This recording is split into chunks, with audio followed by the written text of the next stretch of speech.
వైసీపీపై మంత్రి సత్యకుమార్ యాదవ్ ఫైర్ అయ్యారు. ఏడాది కూటమి పాలనపై ఎక్కడైనా చర్చకు తాము సిద్ధమన్నారు. త్వరలో జరిగే అసెంబ్లీ సమావేశాలకు వచ్చి ప్రజా సమస్యలపై జగన్ చర్చించగలడా అని ఆయన సవాల్ చేశారు.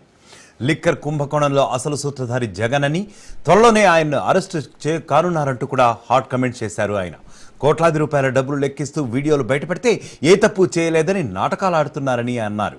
చెవిరెడ్డి భాస్కర్ రెడ్డికి, మిథున్ రెడ్డిలకు ఉత్తమ నటుడి అవార్డులు ఇవ్వాలంటూ ఆయన ఎద్దేవా చేశారు. కానీ అద్భుతంగా నటిస్తున్నారు. ఇంత అద్భుతంగా పాపం సినిమాల్లో కూడా ఎవరు నటించడానికి అవకాశం లేదు. నవరస నట సార్వభౌమ ఎన్టీ రామారావు గారు కూడా మించిపోయారు నటనలో. అటువంటి నటనలు చేస్తున్నారు. ఒక్కోటి దొరుకుతుంటే వాళ్ళు నాకు సంబంధమే లేదన్నారు. వెంకటేష్ నాయుడు ఎవరు సూటిగా ప్రభుత్వాన్ని ప్రశ్నిస్తే చట్ట పరిధిలో జరుగుతాయి. ఎందుకంటే ఒక్కొక్కరు జరిగిన తర్వాత వాళ్ళని విచారించిన తర్వాత వాళ్ళు ఇచ్చిన సమాచారం మేరకు దాని తర్వాత కేసు పెట్టడం జరుగుతుంది, విచారణ పిలవడం జరుగుతుంది, అరెస్ట్ చేయడం జరుగుతుంది. బాధ్యతలు కింద నుంచి మొదలు పెట్టారు. ఒక పిరమిడ్ లాంటిది, పిరమిడ్ కింద నుంచి మొదలు పెట్టారు, పైదాకా వెళ్లాల్సి వస్తుంది. పైకి వెళ్ళిన తర్వాత వస్తుంది. పాత్రధారులు అంతా దొరుకున్నారు, పోతున్నాయని ఇప్పుడు దొరికాయి. వెంకటేష్ నాయుడు దొరికింది కాదు అసలు మాకు సంబంధం లేదన్నాడు.